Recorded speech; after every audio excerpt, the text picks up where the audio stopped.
me okay? Good? All right. So, well, welcome everyone and thank you for coming out and look at the lovely weather we got in Buffalo to impress Rosem at the last minute.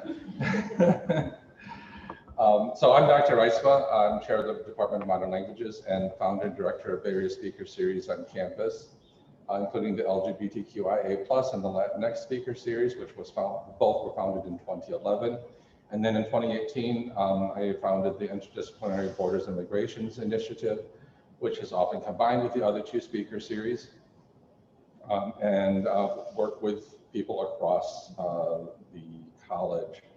And while COVID interrupted our programming, it only interrupted it for one semester because we did 3 semesters subsequently online, and now we are doing everything hybrid. And these programs are both bilingual, as in Spanish and English, as well as across all sorts of fields.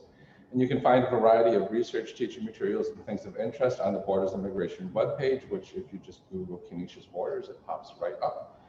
And I want to thank Mark Gallimore from Coley and my SEEP students, including Sarah Lynch, who's running things tonight, for managing that. And there we have a teaching toolkit, local community partners, and access to our YouTube channel. And this video will eventually appear on the YouTube channel as well. I want to thank the Department of Modern Languages, Literatures, and Cultures, the Physician's Assistant Program, and in particular, the director, my friend Amy Larson.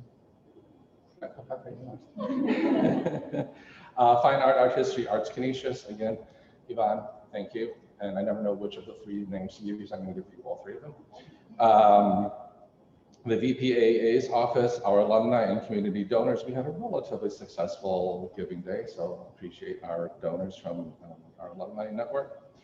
The SEEP program, the library, and others across the campus for their support of this semester's series of events.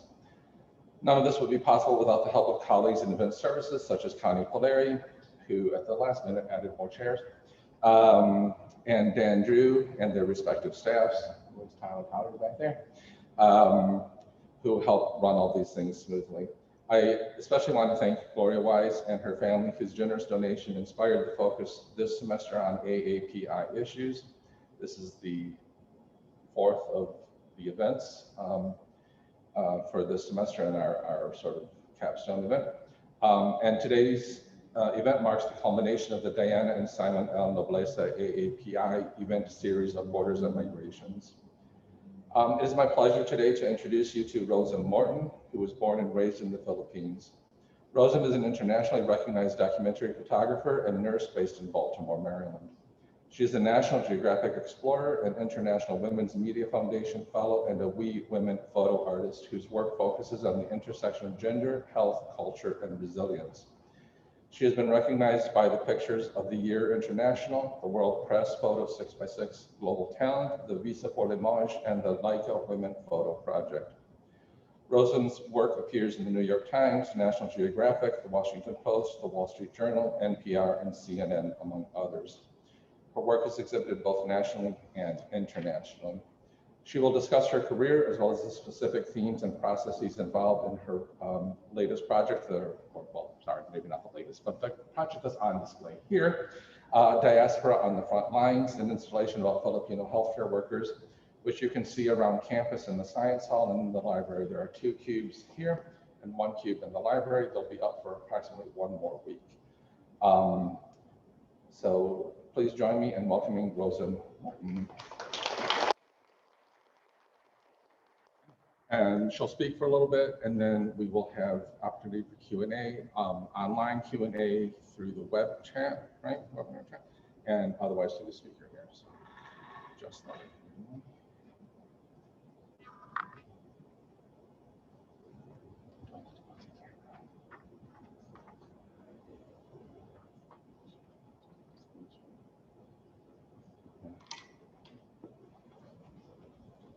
Hi, everyone. First, I want to thank you all for being here.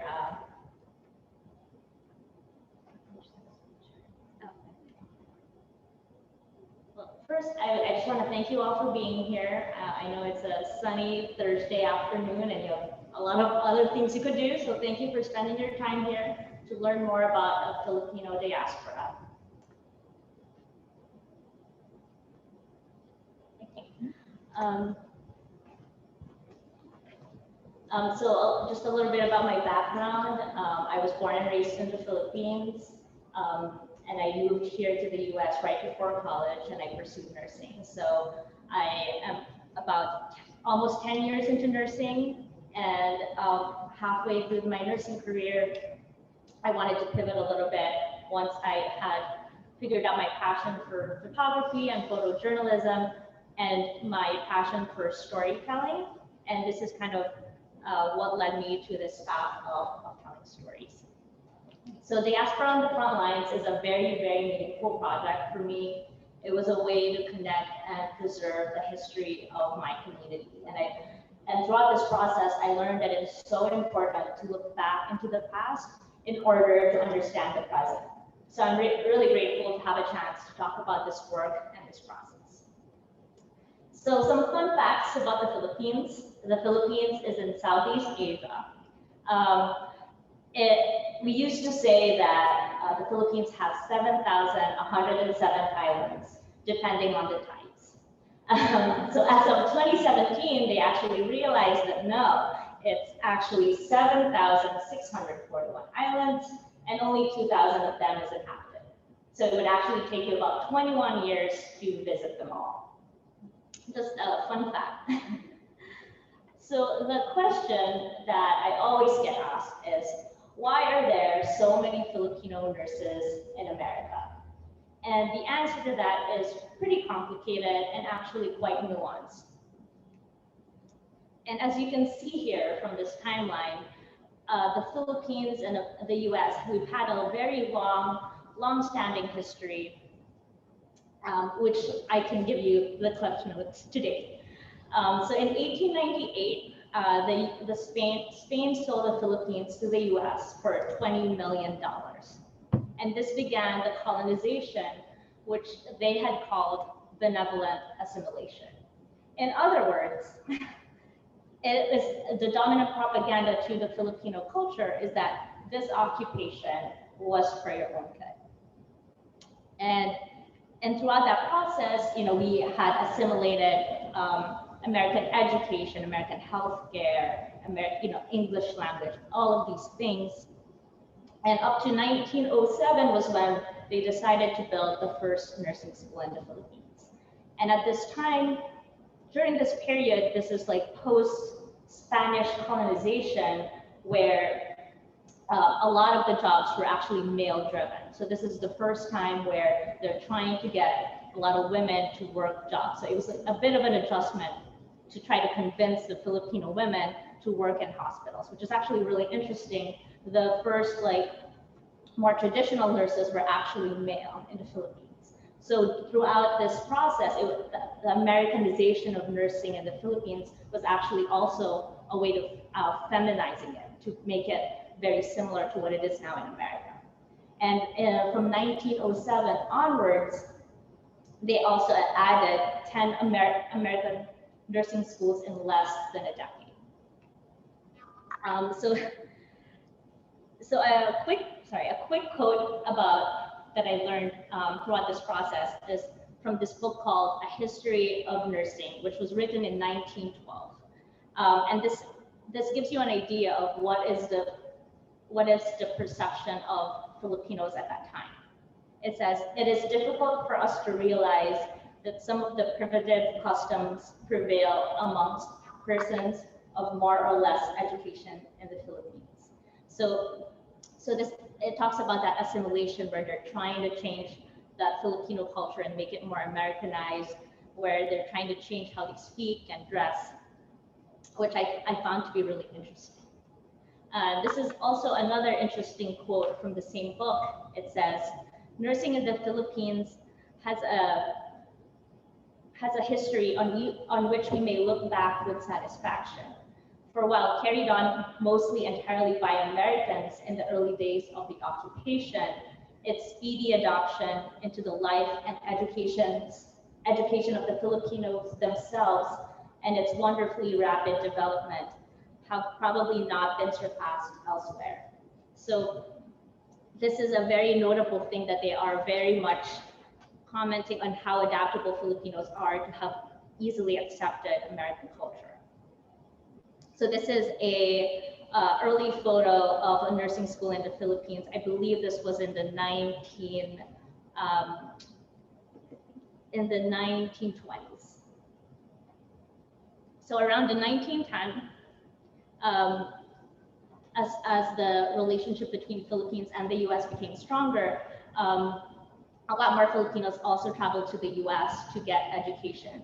And this also kind of created this prerequisite for occupational mobility in the Philippines. So this added another layer as to why Filipinos aspire to go to America. So actually this archival photo is a Filipino in the Philippines just trying to imitate, the Statue of Liberty, which I think is also very interesting. This is also another interesting quote by Dr. M.D. Nealer, the medical director of the Insular Life Insurance Company in the Philippines. And he wrote this letter to President Woodrow Wilson in 1913. A modern hospital has been constructed even in the heart of the wild man's country. And though the ministrations of the doctor and the nurse, as well as the teacher, and other influences, these people are being brought rapidly from head-hunting savages to useful and productive people. Yes. So eventually, the Philippines gained their independence by 1946. And I also kind of wanted to jump to American history, where in the 1950s, there were a lot of nursing vacancies after World War II. And it's not a surprise of all the burnout a lot of the nurses experienced then, because of all of the nurses were recruited to work in the army. And this began the nursing recruitment in the Philippines because they realized that, hey, all the nurses in the Philippines are suited to be nurses in America, as we have brought them, as they have assimilated really well to our culture. And also in the 1960s, that was the development of Medicare and Medicaid in the US, which created more jobs and more need to expand healthcare. So the civil rights movement also was happening around that time, where a lot of women were moving towards different career paths. So there's all of these different factors are exacerbating the nursing shortage. And this was when the first mass wave of Filipino nursing migration happened in the 1960s. As it progressed, many other waves happened, like in the HIV epidemic. A lot of people didn't want to work in the hospitals for HIV patients, so they actually had also actively recruited a lot of Filipino nurses to work during this period.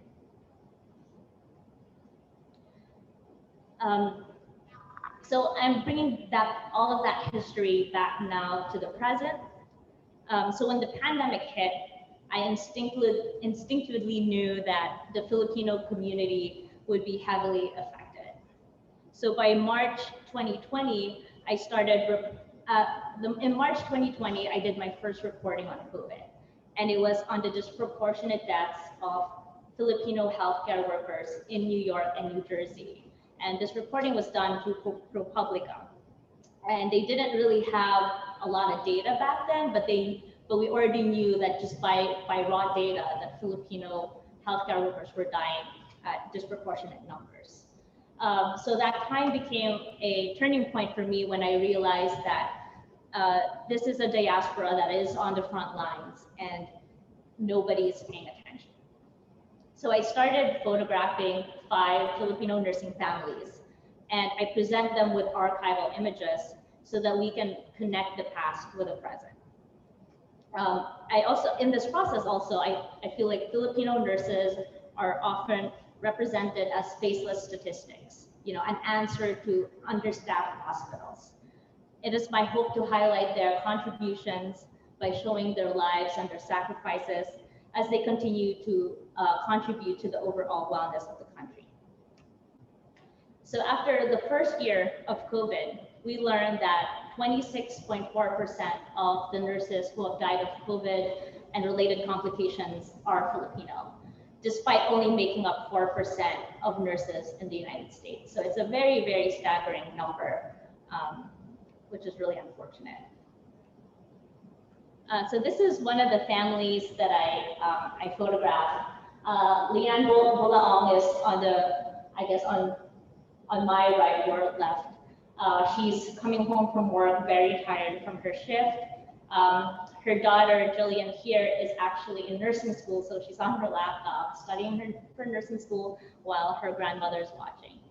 The really interesting part about this family and why I had picked them is because the Bulaong family is a very quintessential Filipino family because all of them are in healthcare. So she's in healthcare. Her daughter that you see here is studying to be a nurse. Her other daughter here, wearing the glasses, is also a nurse. And her husband in the back is doing a career change and is in nursing school. So I think that is just a really great representation of Filipino culture and the Filipino nursing diaspora. And also just a really interesting part about this family is another reason why they're very quintessentially Filipino is that their nuclear family has never been living in the same house, completely living in the same house for the past 12 years, just because migration and all of these issues have always kept them apart. So for most of their lives, their mother in the middle, who's cooking, Leanne, she had worked in Singapore while she was raising, while she was providing for her family in the Philippines. And then eventually she moved to the US and left her family behind. And then most recently, she was able to bring them over. But her other daughter in the far right there, she wasn't able to come because of her visa status. So she was actually left behind.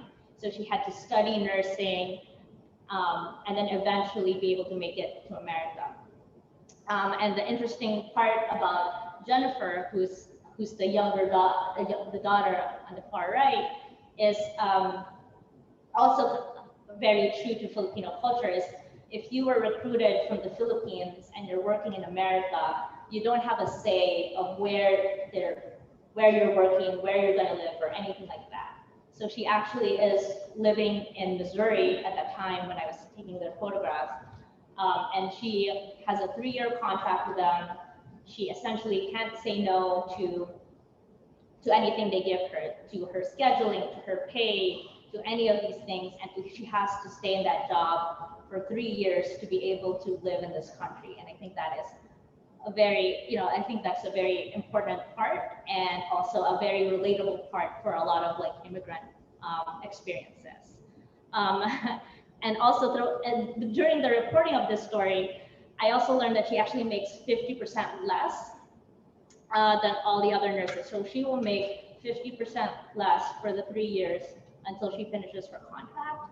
And that is never officially on the record because, these are hospital secrets hidden by NDAs and things like that. And nobody will really come forward and go on the record for these kinds of experiences because that is the price you pay for a life in America, which is a very real thing. So Jillian and Jennifer, they're really spending time in the kitchen trying to bond in this brief period that Jennifer is able to visit her family. So this is Mark and Brian. They are partners. They met in the Philippines, where it's also a very conservative country, and then they moved to London, and now they're in the US, and they're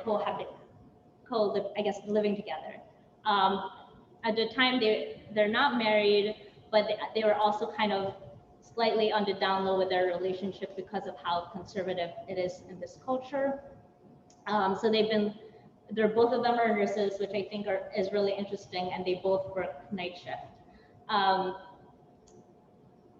Mark is on the far right. He works in an ortho trauma unit. I think what makes his experience relatable to a lot of Filipinos is he is kind of the sole provider of his family. So he gives a huge chunk of his salary, he sends it back home, always sends it back home. And I was connected to Brian, who's the person closer to me. He actually works in the emergency department and of one of the largest hospitals in Maryland. So he really did experience the difficulty of the surge during COVID. So this is just some photos of them getting ready for work. This is Elizabeth Grace.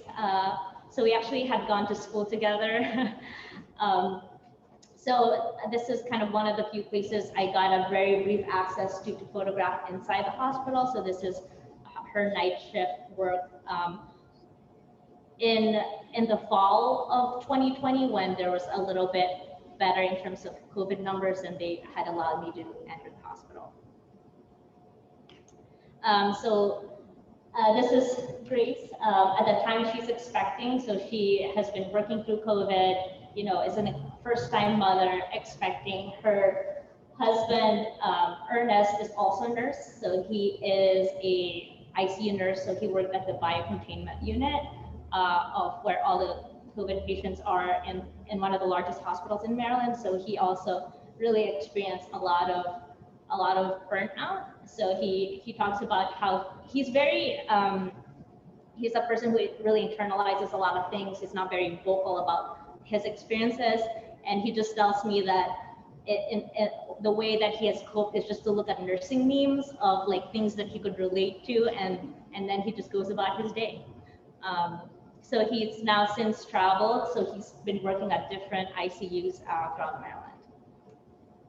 And then in photographing their story for a year, of course I was there with a newborn baby, so this is probably within 5 days post-birth, and they've been very generous to let me stay there during like really vulnerable times.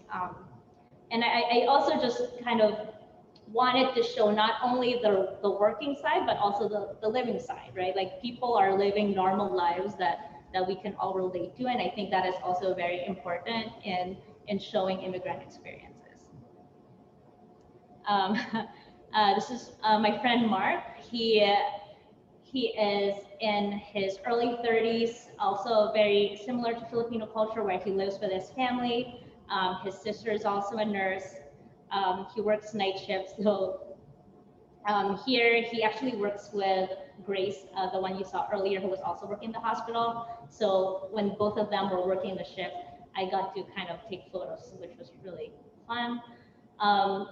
And also, one of the things I feel very sad that I didn't get to photograph is every time in the hospital, Filipinos have a little table where they always bring Filipino food and gather. So for them, that happens because they're on night shift. That happens at 3 in the morning, which I was not allowed to be there for, which is unfortunate. And also the way Mark was able to cope with taking care of a lot of COVID patients was he treated himself and bought himself a massage chair, as you can see. And yeah, I just love how his house is decorated with poinsettias and baby angels and a shelf of angel figurines.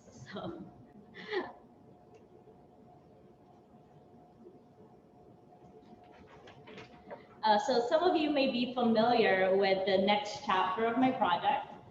So many of these images are displayed in the cubes in the library. I changed up some of the photos just to be different. So after learning about the history and taking stock of what's been happening to the Filipino community, so it felt like a natural progression to really dive into what happened in New York City, where we had the worst COVID surge in the country. And through the support of Photoville and Friends of the Philippines, we had narrowed down 12 people we wanted to highlight to illustrate the different acute care roles Filipino Americans had during the surge. So I'm just going to read some highlights of each of their experiences as I go through the images. So this is Jonah Caparas. She's a vascular access nurse. Actually, I'll give anecdotes before I read their statements.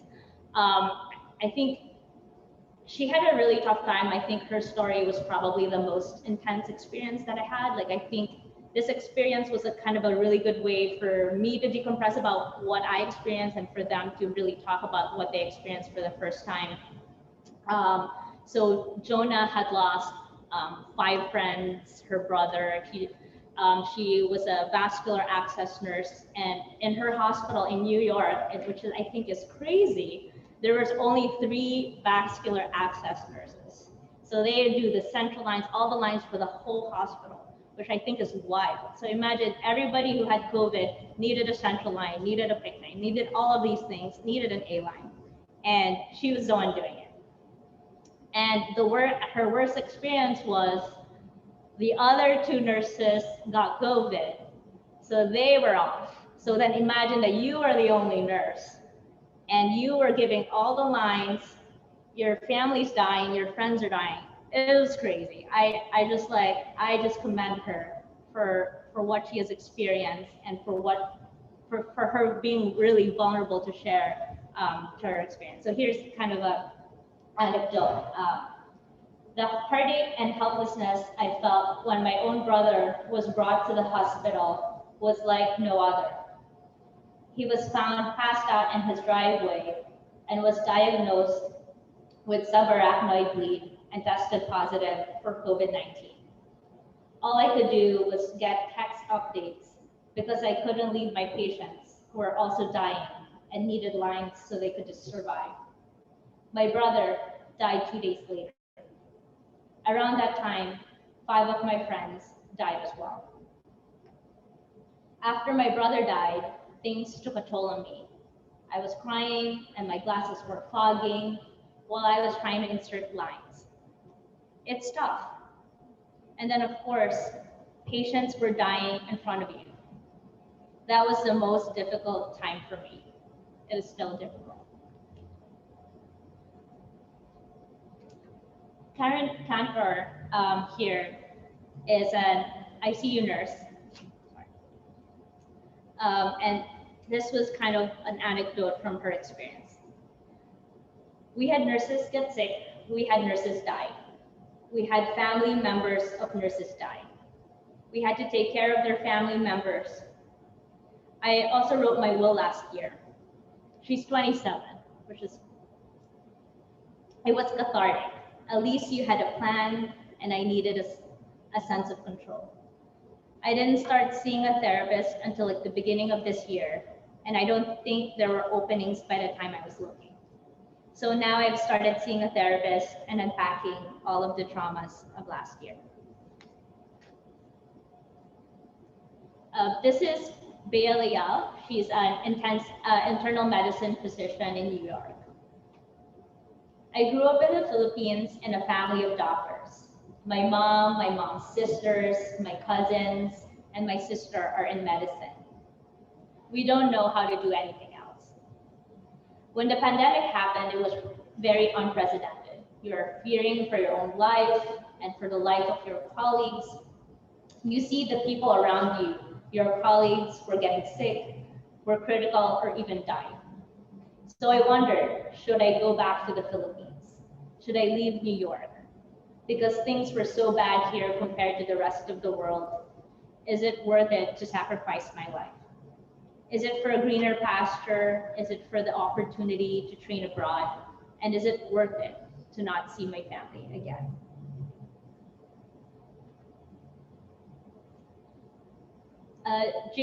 John Paul Atienza, or JP Atienza, he's a respiratory therapist. And he says that it was one person to multiple patients at one time.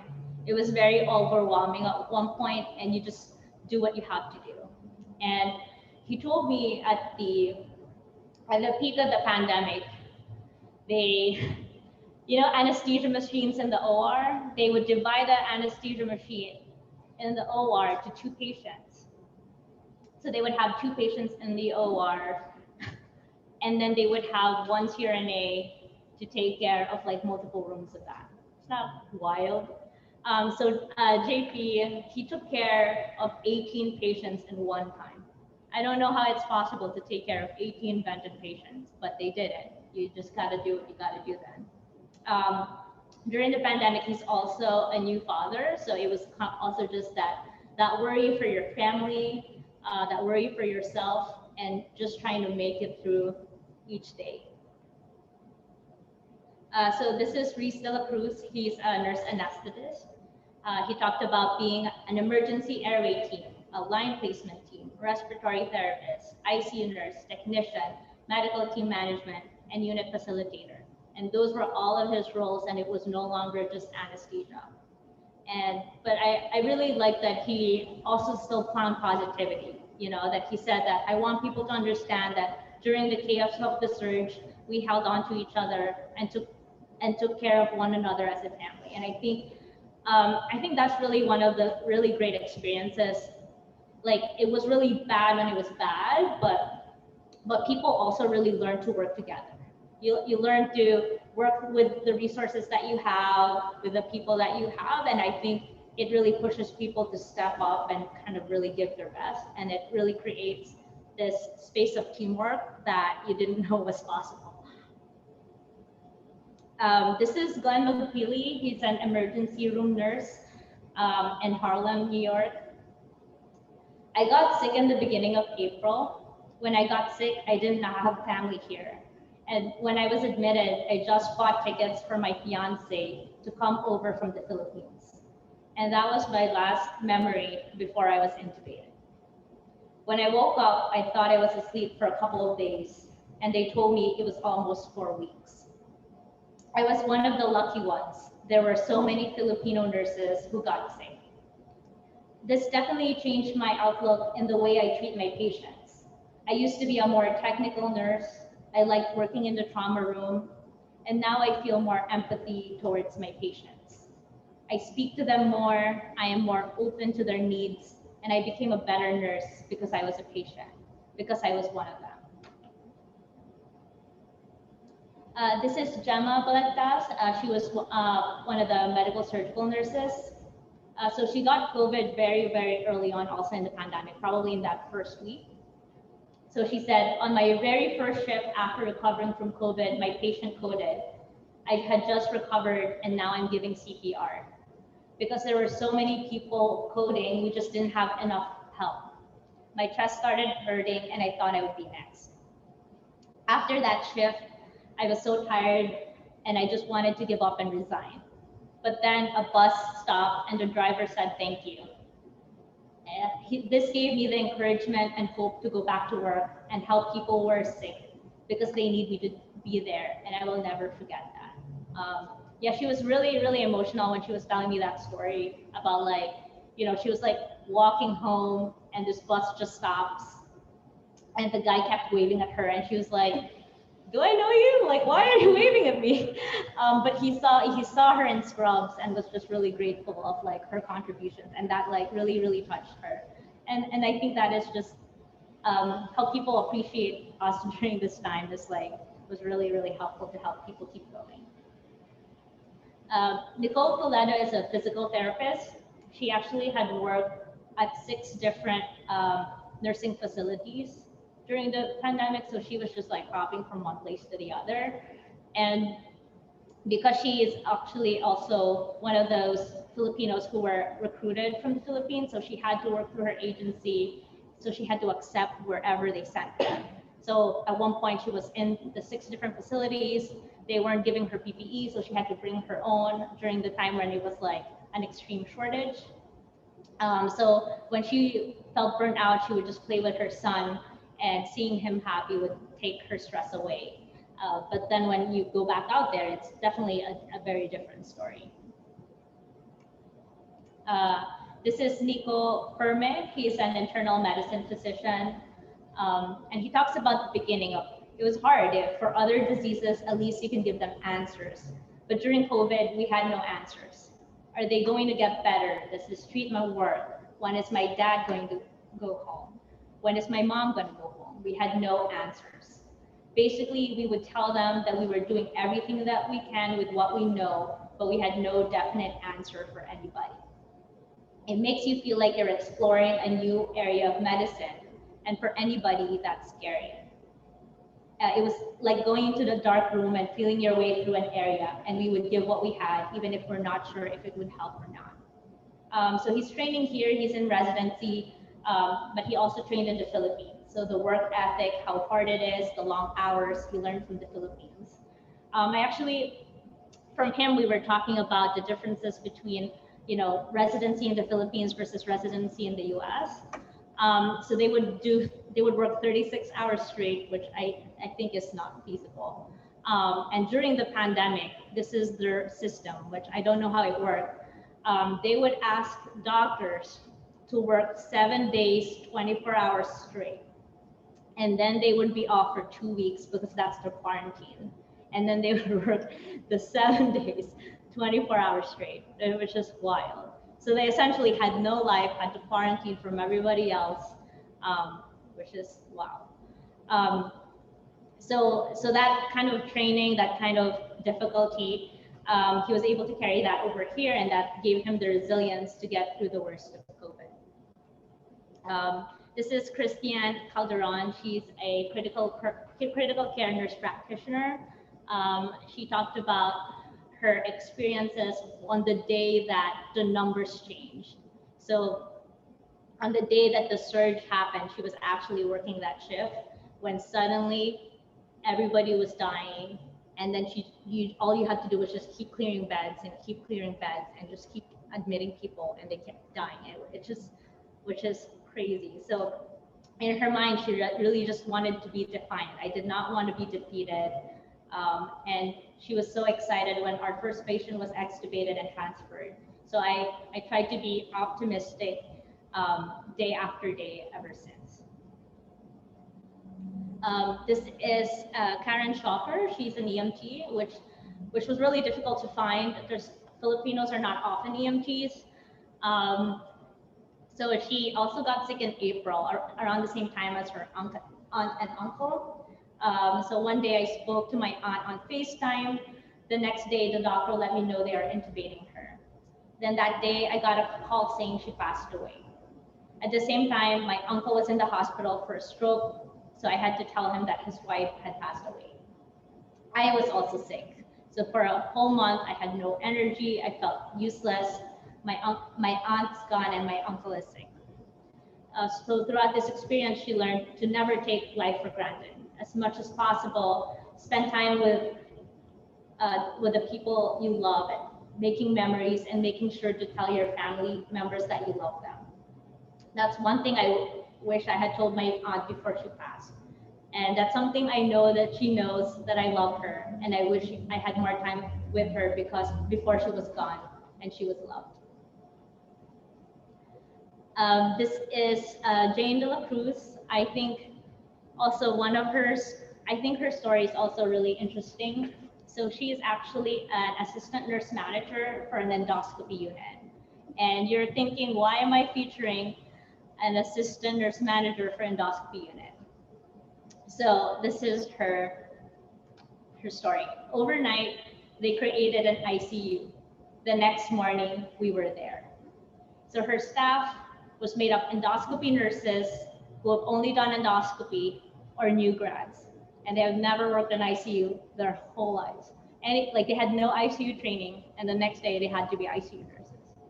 And Jane here, who is their manager, is the only one with some remote acute experience, because she used to be an ER nurse. So the transition to not only be a leader, but also be a bedside nurse and an educator all at the same time was really challenging. It was back to back every 5 to 10 minutes from one room to the next, with limited staff to help because we were trying to contain the virus and there was a shortage of PPE. In the end, the administration staff asked me, how did I do it?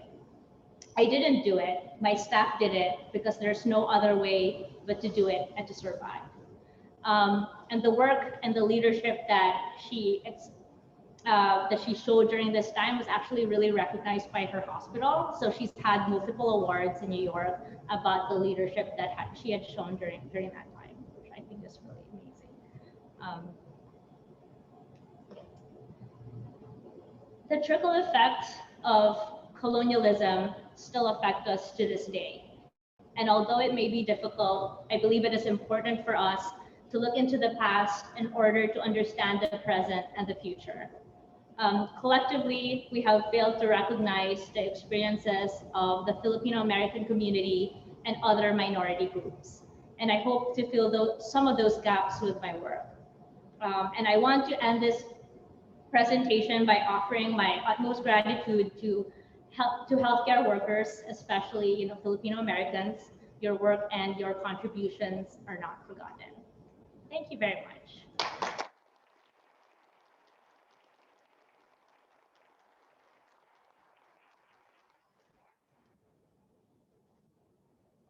So thank you, Rosem, for that very moving presentation.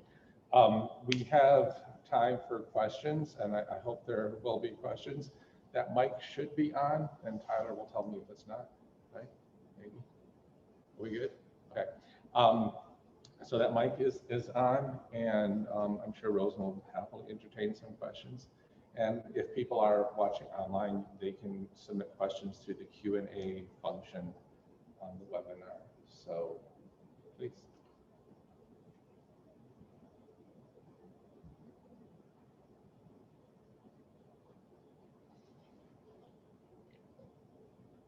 Just making sure first. So what made you decide to take pictures? Like when did that pivotal part happen, and when was it like the moment of knowing you wanted to do that? I think when people found out in the photojournalism world that I was a nurse, they were like, oh, you should take photos of your community. But like, it felt too close to home, that I was like, oh, I don't know yet. And I think when the pandemic happened was really when things shifted for me, because I knew that I had a certain access that other people didn't have. And I just kind of felt really misunderstood in the media, like all of these things are happening, people are not taking it seriously, like all of these issues like made me want to really pursue healthcare stories during the pandemic. And then when I first heard of like Filipino nursing deaths, that really kind of pivoted me to really like, hey, narrow down into my community and be like, hey, what is happening? And that kind of just led me to learning about history, learning about all of these things, and then just putting it all together. Yeah, thank you. I'm really loud, so everybody should be able to hear me. I'm just curious, in all of the photos that you have taken, do you plan on keeping in touch with these people throughout the years? Because I think it would be so nice, maybe looking down the road 5 to 10 years, just to revisit them, see how their lives have changed, see what maybe their careers even have changed because of the COVID. It's just something that I think would be nice to follow up, and then you can come back in a few years and tell us all about it. Yeah, definitely. I think this process too, because you're just in there during like very intimate and very vulnerable times, you just form a really good friendship. Like a lot of them I still text and I see. And like last weekend I was working in New York and I bumped into one of the people I photographed, which is crazy. So yeah, so they definitely get a lot of updates from me and we kind of catch up. Like after I leave and go back to Baltimore, I'm gonna essentially email them all again and send them photos that this is the event and this is like where your story has reached. Like I definitely keep people posted about their stories also on my end, and then they also keep me posted on their end, which is great.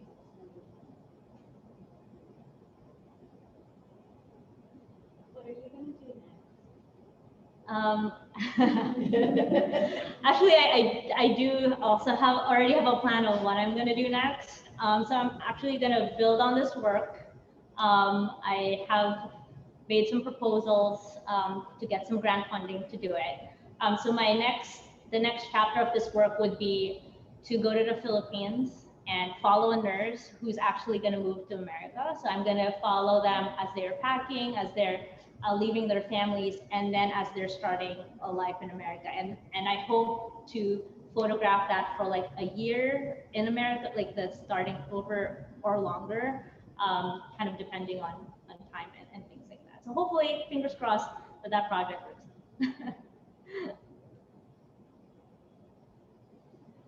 Would this collection of photos become a book, or? You are not the first person who has mentioned that. Maybe one day, but a lot of like the historical stuff actually is already like a written book. It's called Empire of Care by Catherine Sinisa Choi. So she's like Filipino American who did a lot of like the research and stuff. So even if I did my own research, like she had already like summarized it in her book really, really well. So which I thought was really great of her. Yeah. What does it feel like to like capture these vulnerable moments? People living life, like you said, not staged, not posed. How do you kind of like stay in the background while also being a part of it? I think it just a lot of that takes time. You know, I think a lot of that takes time and rapport and like trust, and you really just build that by showing up all the time, chatting with them, and eventually I feel like they just get bored of your presence, and then they start doing their own thing, which is great. So that's kind of the goal, that you get to know them enough that they're comfortable enough to ignore you, and they're just gonna do their thing. But yeah, that's something that you really establish over time.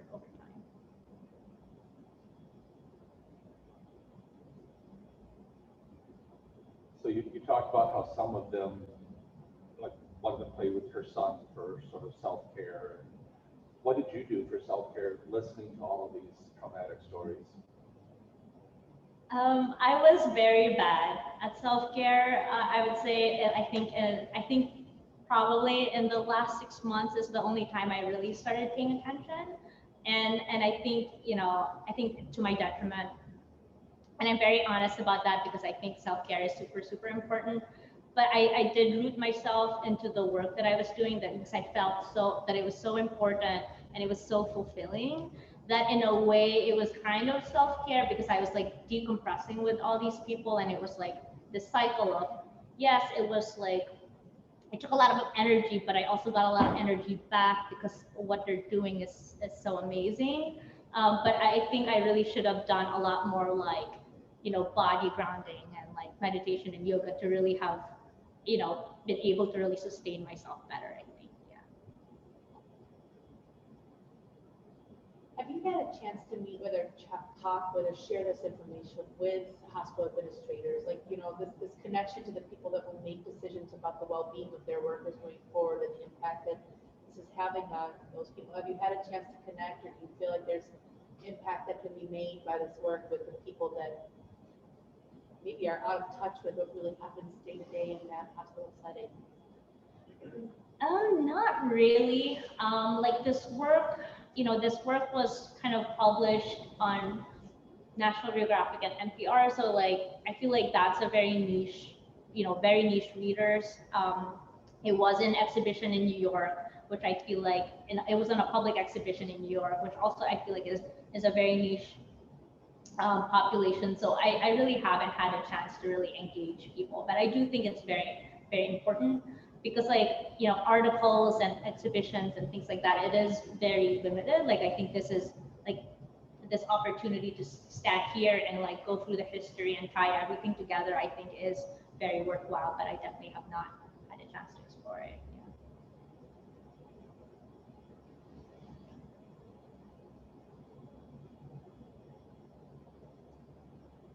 So what advice do you have for people who are both artistically inclined and perhaps scientifically inclined? My advice is to kind of pursue both, or pursue really whatever moves you. I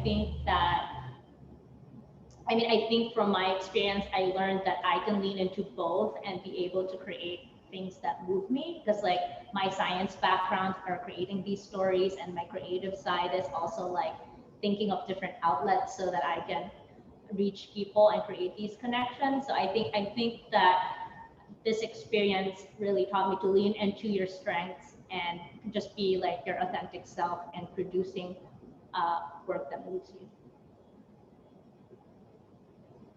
Do you feel like the medical and creative community are often separate? And when you embarked on this project, how did the two kind of merge together? I do For other people who didn't hear, she was asking if I felt like the medical and the creative field are separate. And what was the second part?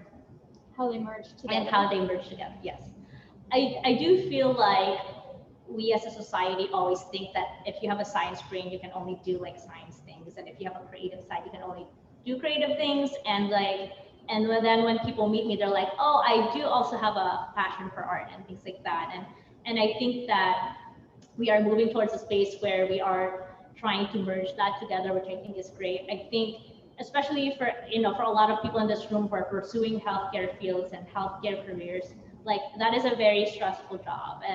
And I think a way to really cope with stress is through creativity and through different forms of art. So even if you're not planning to pursue it professionally, I think, pursuing creative pursuits is very, very important to mental health and to yourself also as you kind of mature through the years.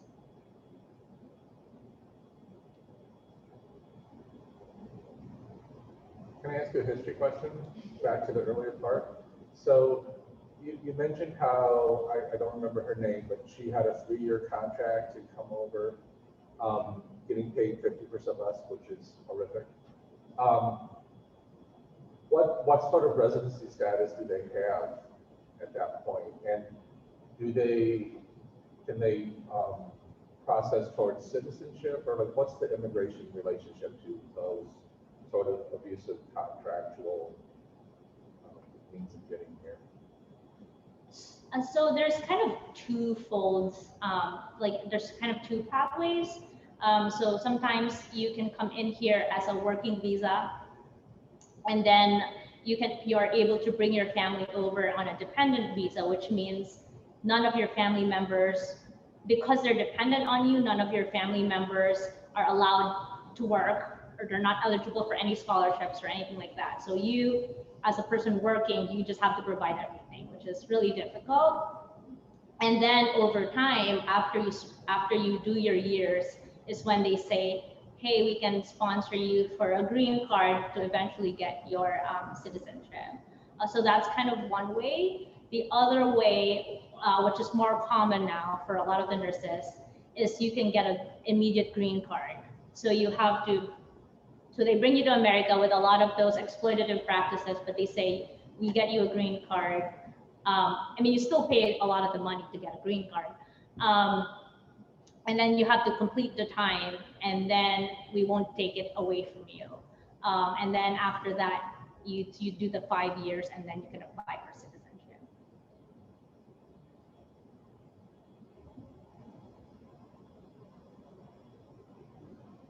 Any other questions for Rosem? No? Well, thank you so much for the presentation.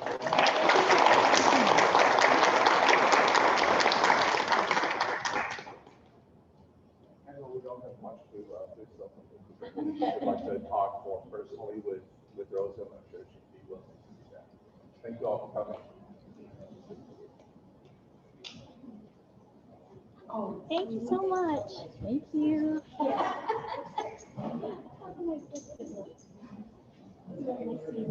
It's good to see you. Oh, thank you.